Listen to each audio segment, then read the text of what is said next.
Hello प्यारे बच्चों, study place में आपका स्वागत है। ठीक है, आज हम जो लेके आए हैं इकोनॉमिक का चैप्टर नंबर 3, है ना। इसका चैप्टर का नाम है मुद्रा, बचत एवं साख। इसके पहले वाले वीडियो हम डाल चुके हैं, इसका दूसरा पार्ट है। इसका क्या है, ये दूसरा पार्ट लेके आए हैं आज। ठीक है, इस प्यारे बच्चों इस वीडियो को देखें और शेयर करें, और मेरा चैनल जो है कि द स्टडी प्लेस को जो है कि ये मेरा चैनल है, इसको सब्सक्राइब करें। ठीक है, आइए आप समझते हैं। ये इसमें बहुत क्या है पॉइंट है, उसको बारी बारी से अच्छे तरीके से इसको समझेंगे, क्योंकि ये बिहार बोर्ड के लिए बहुत ही इम्पोर्टेंट है, बहुत ही इम्पोर्टेंट है। इसी से क्वेश्चन पूछता है, चाहे वो सब्जेक्टिव हो या फिर ऑब्जेक्टिव हो या फिर 2 नंबर का हो, सभी इसमें जो है कि सॉल्व किया हुआ। आइए प्यारे बच्चों इसको सॉल्व करते हैं, है ना। नेक्स्ट देखते हैं क्या है लिखा हुआ कि मुद्रा बचत एवं साख पार्ट 2 लेके आए हैं। क्या लेके आए हैं? पार्ट 2 लेके आए हैं। ठीक है, इसमें कहा गया है कि मौद्रिक विनिमय प्रणाली। इससे पहले क्या था? वस्तु विनिमय प्रणाली था। क्या था? पहला क्या था? मौद्रिक। अभी क्या है?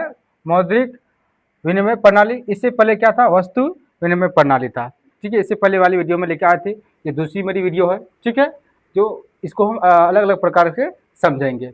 इसमें क्या है कि मौद्रिक विनिमय प्रणाली उस प्रणाली को कहा जाता है जिसमें मुद्रा से वस्तु, है ना, खरीदा और बेचा जाता है। समझे? इसको हम क्या बोलेंगे? मौद्रिक विनिमय प्रणाली बोलेंगे, मौद्रिक विनिमय प्रणाली बोलेंगे। ठीक है, जैसे इसके भी कई कार्य हैं। इसकी मुद्रा के 4 कार्य हैं। इसके भी कितने कार्य हैं? 4 कार्य। वो है आपका है ना।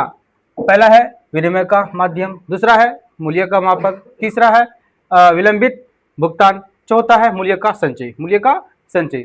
तो मौद्रिक विनिमय प्रणाली का जो है कि इसके 4 कार्य होते जो इस प्रकार दिया हुआ। इस सभी चारों प्रकार जो है कि महत्वपूर्ण है, बोर्ड इसी से जो है कि पूछता है ना। और इसको हम अलग अलग पॉइंट से समझेंगे, अलग पॉइंट से हम समझेंगे। ठीक है, आइए अब पहला पॉइंट है कि विनिमय का माध्यम क्या है। विनिमय का माध्यम क्या है? विनिमय का माध्यम क्या है ना।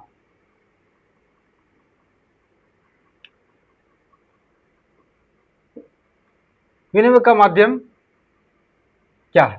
ठीक है, इसको समझेंगे।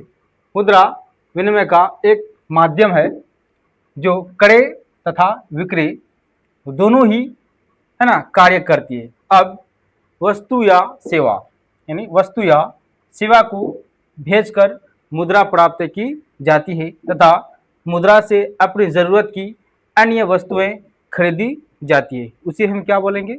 उसे हम क्या बोलेंगे बाबू? विनिमय का माध्यम बोलेंगे, विनिमय का माध्यम बोलेंगे।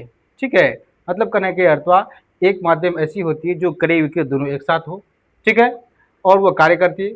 इसी से जो है कि वस्तुओं और को खरीदी जाती है। ठीक है, और सेवा को भी भेजकर मुद्रा प्राप्त की जाती है तथा मुद्रा से अपनी ज़रूरत जो अन्य वस्तुओं को हम आसानी से प्राप्त कर सकते हैं। यानी मुद्रा से ही अनेक वस्तुओं को हम खरीद सकते हैं, लेन देन कर सकते हैं। ठीक है, इसलिए जो कि इस माध्यम को हम क्या बोलेंगे? विनिमय, हाँ, माध्यम, विनिमय का माध्यम। आइए अब दूसरा पॉइंट क्या है इसको समझते हैं। दूसरा पॉइंट क्या है इसको हम समझते हैं कि क्या है। मूल्य का मापक। क्या लिखा हुआ? मापन है। ये मूल्य का क्या है? मापन। नंबर 2 है ना, मूल्य का मापन। मूल्य का मापन। मुद्रा के द्वारा वस्तुओं का मूल्यांकन करना सरल हो गया। किसी वस्तु का कितना मूल्य होगा, मुद्रा द्वारा ये पता लगाना सरल हो गया है। सरल हो गया है, मतलब कहने के अर्थ हुआ कि मूल्य का जो मापन हुआ पहले ऐसे नहीं था, तो धीरे धीरे लोगों के पास जो है कि जानकारी हुआ, तो उन्होंने जो है कि मुद्रा के माध्यम से जो है कि मूल्यांकन करना सीख गया, और वो मूल्यांकन करने से उसका लाइफ में और भी आसान हो गया, और भी क्या हो गया?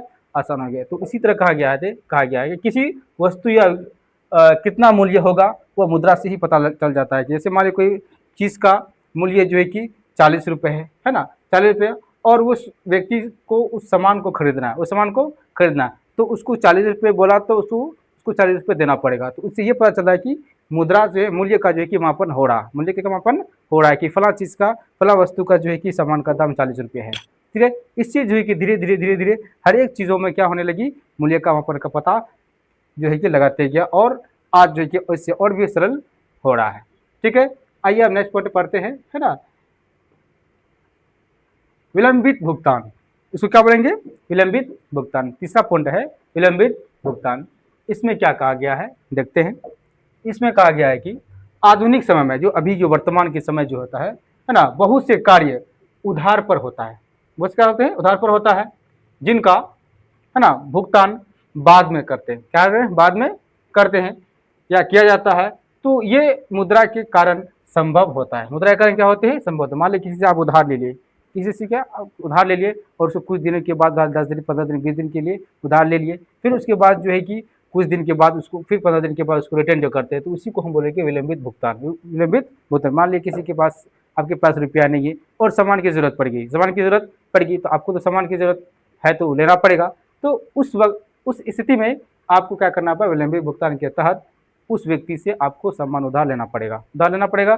फिर वह उधार लेने के बाद उस सामान का जो मूल्य होता है, फिर उस मूल्य आपको बताएगा। फिर वह 5 दिन के बाद, फिर 10 दिन के बाद वो मूल्य जितना हुआ, फिर आप उसके बाद उसको रिटर्न कर देते हैं, उसको पैसे दे देते हैं। तो उसी को बोलेंगे विलंबित भुगतान। क्या बोलेंगे उसको, विलंबित भुगतान, है ना। तो इसलिए आजकल की जो है कि आधुनिक जो समय में जो है कि ये कार्य प्रचलित है। क्या ये कार्य प्रचलित है, चाहे वो छोटी उद्योग हो या फिर बड़े उद्योग हो, तो इस तरह का जो है कि वह कार्य करते हैं। ठीक है, ये प्यारे बच्चों, ये वीडियो कैसा लगा, ठीक है, इस वीडियो को जरूर देखें और इस वीडियो को शेयर अवश्य करें, क्योंकि ये वीडियो जो है कि आप जितना शेयर कीजिएगा उतना ही हमारा चैनल जो है कि ग्रोथ करेगा, क्यों आप ही के वजह से जो है कि हम लोग आए हैं और आप ही पर निर्भर हैं। ठीक है, इस चैनल को जो है कि शेयर करें अपने दोस्त यार फैमिली पे। नेक्स्ट पॉइंट पढ़ते हैं, चौथा पॉइंट, मूल्य का संचय। मूल्य का संचय, है ना।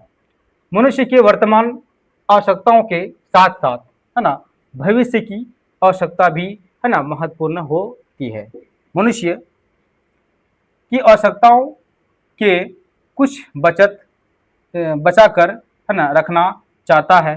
ठीक है, जो मुद्रा द्वारा संभव होती है, मुद्रा द्वारा संभव होती है। ठीक है, मतलब कहने के अर्थ हुआ, मूल्य का संचयन में कहा गया है मनुष्य वर्तमान समय में, ठीक है, वर्तमान समय में जो है कि अपने आवश्यकता के साथ साथ वो कुछ पैसे या रुपये बचाना चाहता है, वो आगे के लिए, किसके लिए, वो आगे के लिए बचाएगा, तब ना जो है कि आने वाले संतान को आसान हो जाएगा। इसलिए इस समय कह रहा है कि आवश्यकताओं के साथ साथ क्या करें, भविष्य स्तर को महत्वपूर्ण दिया है कि भविष्य में संकट ना आए, उसके पास कोई परेशानी ना हो, आने वाली जो जनसंख्या है उसको कोई चीज़ के जो है कि मुसीबत ना आए, संकट ना पड़े। इसलिए वजह से क्या करते हैं, वह वर्तमान के समय स्थिति को देखते हुए भविष्य की स्थिति को भी, है ना, संभाल के रखा जाता है। ठीक है, तो कुछ बचा कर रखते हैं, किस लिए रखे जाते हैं, वो आने वाले भविष्य के लिए।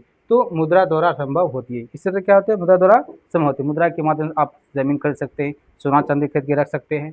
ठीक है, किसके लिए, अपने आने वाले संतान के लिए, आने वाले संतान के लिए। तो इस प्रकार जो है कि मूल्य का संचय किया जाता है, जो इस प्रकार जैसे मनुष्य के वर्तमान आवश्यकताओं के साथ साथ क्या करते हैं, भविष्य, यानी वो भविष्य के बारे में चिंता करता है कि कैसे जो कि आवश्यकता को पूर्ति की जाए। ठीक है, और ये बहुत महत्वपूर्ण मानी जाती है, कि बहुत ही महत्वपूर्ण मानी जाती है अपने औलाद के लिए। ठीक है, मनुष्य की आवश्यकताओं के लिए कुछ बचा कर रखना पड़ता है। क्या, कुछ बचा कर रखना पड़ता है। ठीक है, जो मुद्रा द्वारा क्या कहते हैं, जो मुद्रा द्वारा संभव होती है। मुद्रा द्वारा क्या होती है, संभव होती है। ठीक है, तो मुद्रा एक ऐसी चीज़ है जो हम कई प्रकार की वस्तुओं को खरीद कर रख सकते हैं, अपने आने वाले भविष्य के लिए, आने वाले भविष्य के लिए रख सकते हैं। ठीक है, आइए फिर नेक्स्ट पॉइंट पढ़ते हैं कि आगे क्या है। आगे है मुद्रा का विकास। अब मुद्रा का विकास कैसे हुआ, मुद्रा में से होता है रुपया पैसा, रुपया पैसा, क्योंकि मुद्रा के बिना कोई इंसान, है ना, एक कदम भी नहीं बढ़ सकता है। आप घर से बाहर निकलिए, आप मान लीजिए चौक पे जा रहे हैं, तो आपके पास मुद्रा अगर नहीं है तो आप ना कुछ सामान ले सकते हैं, है ना, किसी चीज़ को आप ले सकते हैं ना दे सकते हैं। तो इसलिए आपके पास मुद्रा होना जरूरी है। और मुद्रा जो है कि वह कोई भी देश हो, है ना, कोई भी स्टेट हो, वो कोई भी व्यक्ति हो, सबके लिए महत्वपूर्ण है, सबके लिए क्या है, महत्वपूर्ण है। ठीक है, तो इस स्थिति को समझने के लिए हम मुद्रा के बारे में पढ़ेंगे कि मुद्रा है क्या, कैसे हुआ, कैसे कैसे जो है कि बनाया गया और आज प्रचलित है। आगे हम पढ़ते हैं। मुद्रा की विकास की सभ्यता के प्रारंभिक अवस्था में वस्तु जैसे गेहूँ, चावल, बकरी, गाय का उपयोग विनिमय के माध्यम के रूप में होता था। मतलब करने के अर्थ हुआ कि जब मुद्रा नहीं थी, मुद्रा नहीं थी, तो एक व्यक्ति दूसरी व्यक्ति जो व्यापार करते थे, लेन देन करते थे, वो वस्तु द्वारा, किसके द्वारा, वस्तु द्वारा। जैसे मान लीजिए गेहूं हो गया, चावल हो गया, बकरी हो गया, गाय हो गया, है ना, इसके बदले वो क्या करते थे, वस्तु के द्वारा जो है कि लेन देन करते थे। ठीक है, तो इस स्थिति में क्या के विनिमय के माध्यम के स्वरूप होता था। बाद में अब क्या हुआ, बाद में क्या हुआ, फिर चमड़ा, पत्थर, कौड़ी, है ना, सोना एवं चांदी तथा कागज के बने मुद्रा का उपयोग, है ना, होने लगे, मुद्रा का उपयोग होने लगे बाद में। आजकल, है ना, आजकल तो अधिकतर भुगतान पत्र मुद्रा तथा चेक के द्वारा होता है, चेक के द्वारा होता है। ठीक है, तो पहले जमाने में जो लोग लेन देन करते थे वो किससे करते थे, विनिमय प्रणाली के तहत, यानी गेहूं के बदले चावल, चावल के बदले गेहूं, समझ में आई। इसी तरह जो है कि गाय का जो है कि बदले जो है कि आपका बकरी, और बकरी के बदले गाय। उसके बाद धीरे धीरे आया ये प्रणाली, जो समाप्त होने के बाद क्या आया, फिर चमड़ा आया, चमड़ा से जो है कि फिर क्या आया, पत्थर आया, फिर क्या आया, कौड़ी आया, यानी कौड़ी से जो है कि लेन देन करते थे। ये फिर कौड़ी क्या होता था, कभी कभार टूट फूट जाता था, ये नुकसान हो जाता है ना। पत्थर भी क्या था, गिरने पर ये भी नुकसान हो जाता था। ठीक है, सोना एवं चांदी ये दोनों भी आया, सोना चांदी नहीं आया, मतलब लेन देन करने से क्या होता था कि कई देश का सोना चांदी खत्म हो जाता था। तो उन्होंने फिर आगे चल के कुछ सोचा कि नहीं, इसकी जगह में कुछ और चीज़ कर लेते हैं, इस स्थिति में क्या कर लेते हैं, कुछ और चीज़ कर लेते हैं। तो उन्होंने फिर क्या लाया, कागज़ के बने मुद्रा लाया। क्या लाया, कागज़ के बने मुद्रा लाया। पिछला वीडियो में हम लोग पढ़े थे कि मुद्रा सबसे पहले जो कि चीन में हुआ, और कागज़ का भी इसका जो कि चीन में ही हुआ था, समझे। तो उसी प्रकार जो है कि यहाँ पर है कि कागज़ के बने मुद्रा का शुरुआत हुई धीरे धीरे, है ना। उसके बाद इसका उपयोग जो कि आजकल बहुत ही अधिक मात्रा में होती है, बहुत ही अधिक मात्रा में होती है। हर देश, कोई भी देश हो, हर देश में क्या होती है, कागज़ का मुद्रा ही चलता है, कागज़ का मुद्रा ही चलता है। जो कागज़ की मुद्रा द्वारा एक दूसरे के लेन देन में क्या करते हैं, सहयोग करते हैं, क्या करते हैं, सहयोग करते हैं, और वह उसे आसानी से भुगतान कर सकते हैं। वह किसके माध्यम से, वो पत्र मुद्रा के माध्यम से, पत्र मुद्रा के माध्यम से। आज जो है कि हमारे देश में जो है कि बैंकों का जो सबसे बड़ा बैंक होता है वो आरबीआई है ना, रिजर्व बैंक ऑफ इंडिया, ना वहीं से जो है कि पैसे छापने का अधिकार है, और कोई भी बैंक को पैसे छापने के अधिकार नहीं है। तो वो कई प्रकार के पैसे छाप सकते हैं, वो 50 का भी नोट छाप सकते हैं, 10 का भी नोट छाप सकते हैं, है ना, 50 का भी नोट छाप सकते हैं, 100 का भी नोट छाप सकते हैं, और 500 का भी नोट छाप सकते हैं। वो अधिकार सिर्फ की है, आरबीआई का है, वो अधिकार सिर्फ किसको है ना, आरबीआई का है ना, रिजर्व बैंक ऑफ इंडिया। यही एक बैंक है जो पैसे को छाप सकती है, अन्यथा वो कोई बैंक नहीं छाप सकती है भारत में खास करके। ये भी जो है कि इसके अलावा सिक्के का भी जो है कि यही कर सकता है, और कोई बैंक नहीं कर सकता। ये सभी बैंकों का एक बैंक का मालिक होता है, उसका नाम क्या है, RBI, reserve bank of India. आइए अब नेक्स्ट पॉइंट पढ़ते हैं। क्या बच्चों समझ में आया ना कि ये मुद्रा का विकास कैसे हुआ, है ना। पहले जो है कि चावल गेहूँ से लेन देन होता था, फिर बाद में जो है कि क्या आया, चमड़ा, पत्थर, कौड़ी आया, फिर सोना चांदी आया। जब इस सभी से परेशानी होने लगी तो फिर क्या आया, कागज़ के बनी मुद्रा आया। ठीक है, और आजकल कागज़ का मुद्रा तो बिल्कुल फेमस है ना। इसी के माध्यम से जो कि लोग लेन देन करते हैं, लोग लेन देन करते हैं। आइए अब नेक्स्ट पढ़ते हैं कि क्या है ना, क्या है कि आप पढ़ते हैं कि मुद्रा का विकास तालिका, यानी मुद्रा का विकास कैसे हुआ, इस सभी के बारे में जानेंगे। जो तालिका कितना है, वस्तु विनिमय का है, वस्तु का मुद्रा है, धात्विक मुद्रा है, सिक्के, पत्र मुद्रा और शाख मुद्रा, और क्या है, शाख मुद्रा है। क्या ये शाख मुद्रा है। ठीक है, तो इस 6 पॉइंट को हम समझेंगे कि मुद्रा के विकास के तालिका कितने हैं, तो वो 6 हैं, जो इस प्रकार दिया हुआ। पहला पॉइंट में है ना, वस्तु विनिमय, वस्तु विनिमय यानी वस्तु से लेन देन करना, वस्तु से लेन देन करना ही वस्तु विनिमय प्रणाली कहा जाता है। समझे बच्चों, इसको समझिए। इसमें वस्तु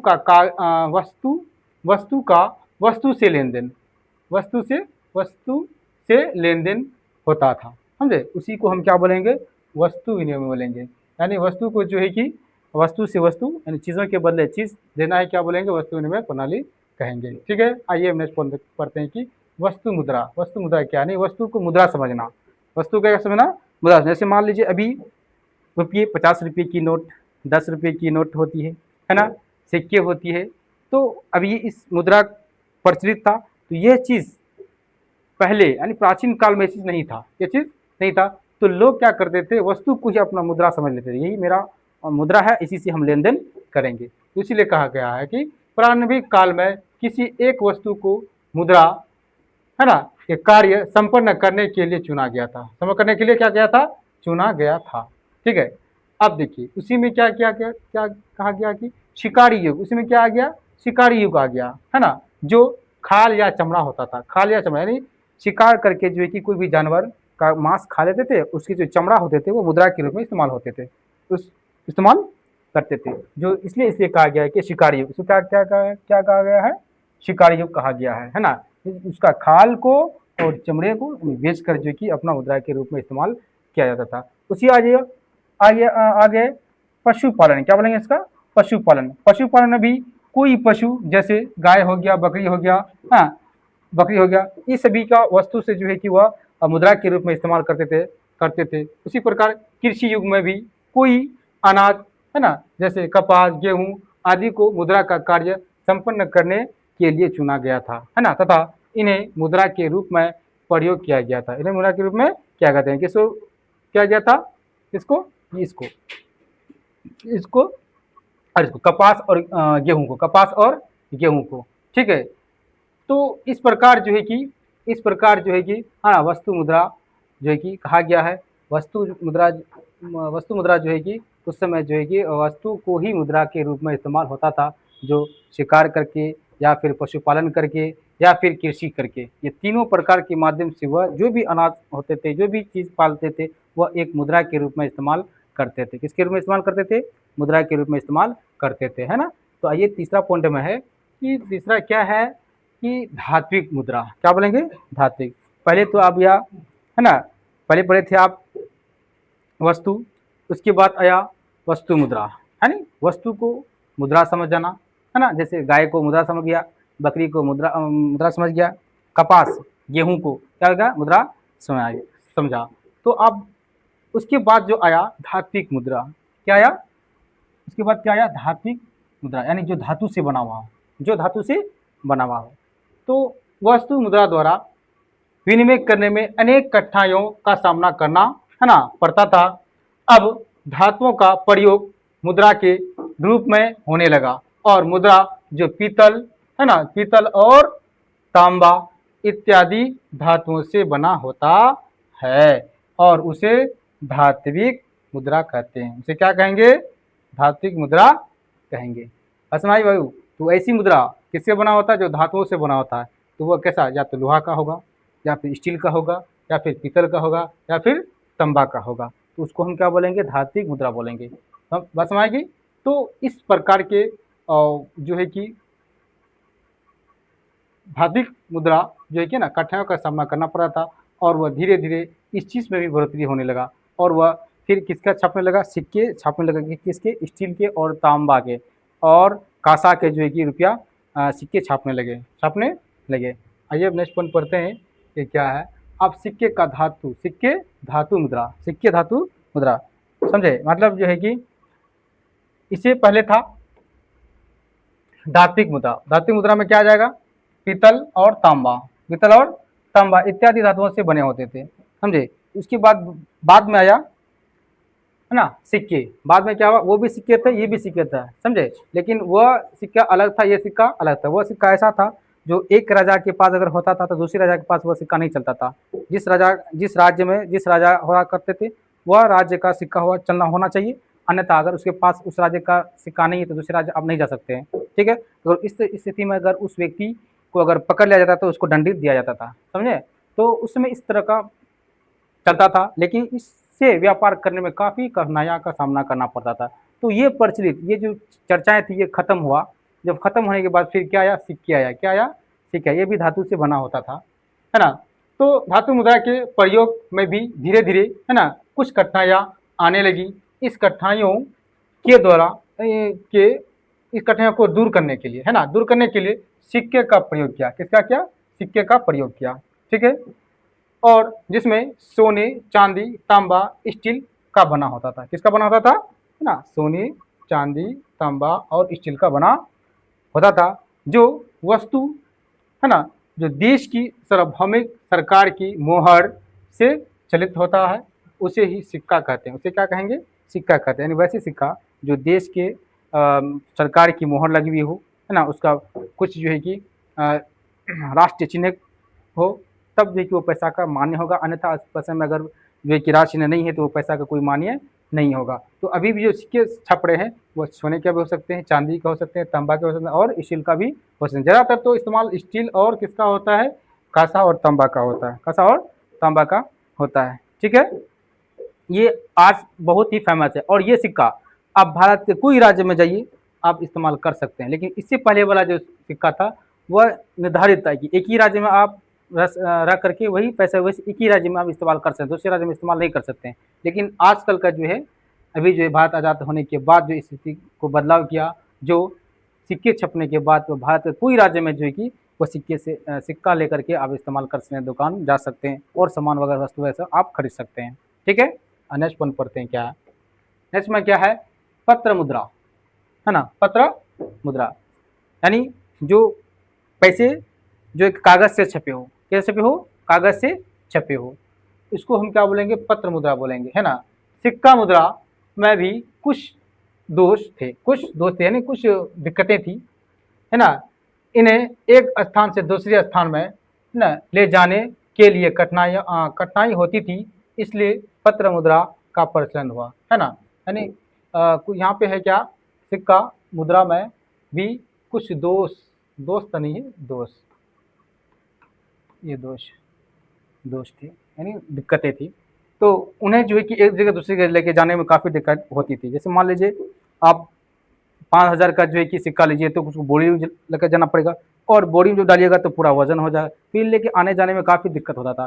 तो इसलिए उसकी जगह पे क्या किया, पत्र मुद्रा निकाला। क्या निकाला, पत्र मुद्रा निकाला, यानी कागज़ का बना हुआ। और कागज़ का जो बना होता है ना वो कागज़ का नहीं होता, बल्कि वह एक प्योर यानी प्योर जो है कि कॉटन का बना होता है और उसमें पेपर का भी लेस होता है, बट जो है कि वह खास करके ज़्यादातर जो है कि ओरिजिनल कॉटन का बना होता है। क्योंकि अगर वो कॉटन नहीं रहेगा तो कभी कभी क्या होता है, बारिश के दिनों में पैसे भीग जाते हैं, तो पैसे जो भीग जाते हैं अगर वो कागज़ रहेंगे तो वो तुरंत खत्म हो जाएगा, इसलिए उसमें क्या रहते हैं, कॉटन रहते हैं, समझे। वो कॉटन क्या होता है कि वो पानी को एब्जॉर्व कर लेती है और वो तुरंत पैसे जो है कि आप निकाल के रख दीजिए, है ना, तो अब वो तुरंत सूख जाती है। इसलिए जो है कि कागज़ का उपयोग जो है कि कम होती है, बट लेकिन ज़्यादातर जो है कि उसमें किसका होती है, कॉटन, ओरिजिनल कॉटन का इस्तेमाल होती है इसमें। तो आइए पढ़ते हैं पत्र मुद्रा क्या है। तो इस प्रकार के जो कठिनाई का सामना होने लगी तो धीरे धीरे क्या किया, पत्र मुद्रा निकाला और पत्र मुद्रा आज प्रचलित है। क्या है, देश की सरकार, क्या है, देश की सरकार जो है कि देश ही केंद्र बैंक है, इसको भी कौन छापती है, केंद्र बैंक के द्वारा, है ना, कागज का नोट प्रसिद्ध, है ना, प्रसिद्ध किया गया है। जैसे कागजी मुद्रा भी कहा जाता है, कागजी मुद्रा भी कहा जाता है। तो ये इसका जो है छापने का जो है कि मुख्य काम किसका है, वो आरबीआई का, किसका है, आरबीआई ही आपका रुपया छाप सकता है, अन्यथा कोई भी बैंक का रुपया नहीं छाप सकता है। ठीक है, तो क्या बच्चों समझ आ गया ना, पत्र मुद्रा समझ आ गया। तो पहले ये सब चीज़ नहीं थी, तो पत्र मुद्रा आने के बाद क्या होने लगा, और भी लोगों को आसान होने लगा, क्या होने लगा, और भी आसान होने लगा। फिर आगे चल के क्या हुआ कि इसमें भी थोड़ा और भी कठिनाई आने लगी। जब ये और भी कठिनाई आने लगी ना, तो फिर बैंकों ने कुछ उपाय सोचा कि लोगों को कैसे और भी आसान सुविधा दी जाए और वह घर बैठे और ज़्यादा दिक्कत ना होने पर वो पैसा आराम से निकाल सकते हैं बैंक से। उन्होंने आगे क्या किया, आगे आपका ये किया जिसका नाम है साख मुद्रा। क्या नाम रखा, साख मुद्रा, है ना, क्या रखा, साख मुद्रा। इसमें है आर्थिक विकास के साथ साथ, है ना, मुद्रा का भी उपयोग होने लगा। आधुनिक समय में चेक, जिसको बोलते हैं चेक आदि, है ना, विभिन्न प्रकार के साख पत्र मुद्रा का कार्य करते हैं।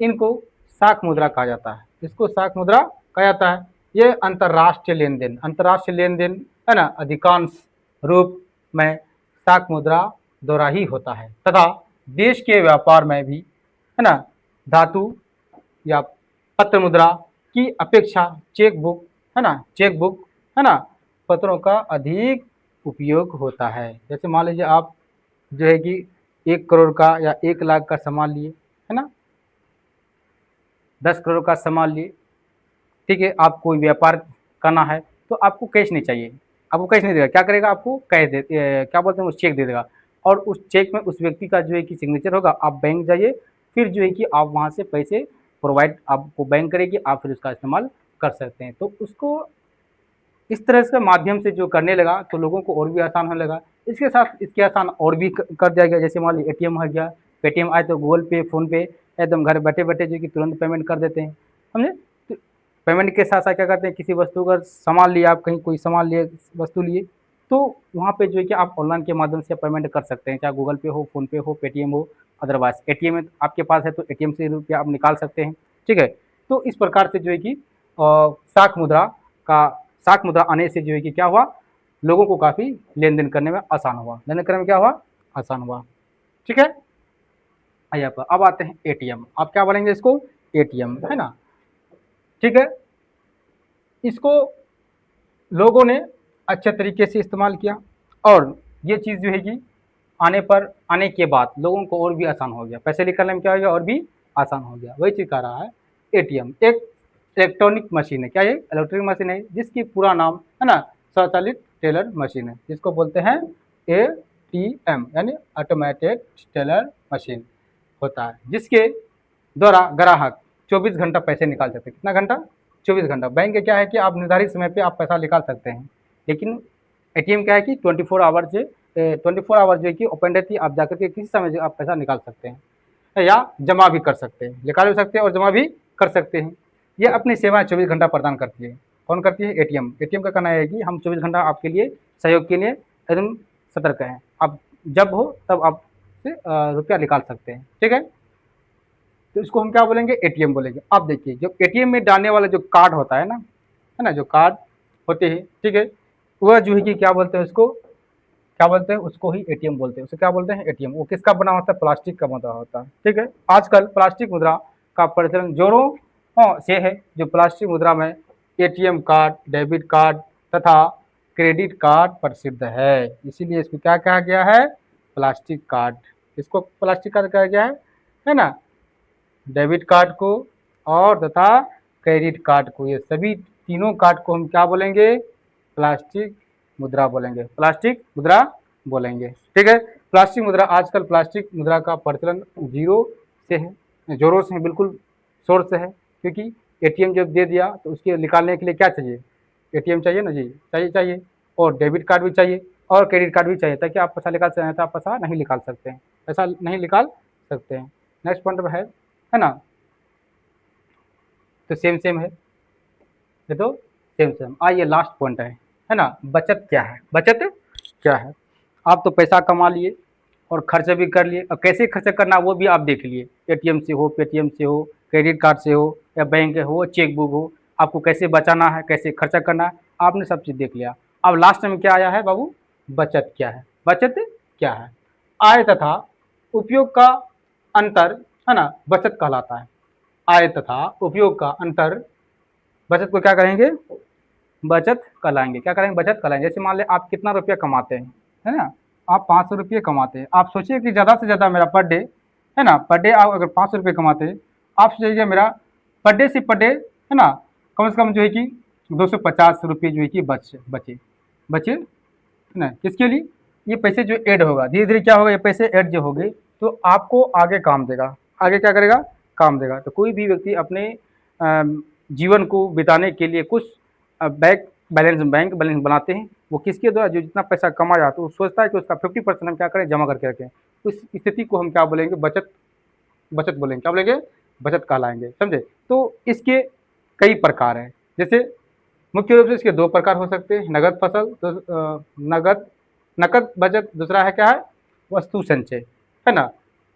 तो इसको बचत को जो है कि 2 प्रकार में बांट सकते हैं। पहला है ना नकद बचत, दूसरा है वस्तु संचय। पहला नंबर है नकद बचत, कुल आय का ऐसा भाग जो किसी भी प्रकार की वस्तु पर खर्च नहीं किया जाता है, उसे नकद बचत कहते हैं।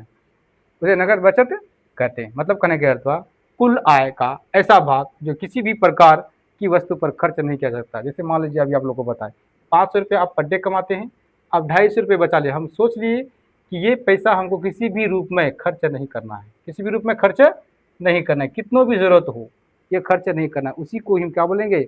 नकद बचत बोलेंगे, ठीक है। क्योंकि ये पैसे जो है कि आपके लिए, आपके भविष्य के लिए बहुत ही मायने रखता है। दूसरा है ना, दूसरा क्या है? वस्तु संचय, कुल आय का वह भाग जो टिकाऊ वस्तुओं पर खर्च किया जाता है, उसे वस्तु संचय कहते हैं। यानी वैसा वस्तु खरीद लीजिए जो हमेशा के लिए आपके पास रहे और वह वस्तु को बेचकर हम फिर मुद्रा कमा सकते हैं, रुपया कमा सकते हैं। इसलिए उस स्थिति को क्या कहा गया है? वस्तु संचय। यानी संचय मतलब होता है अधिक देर तक रहना, समझे?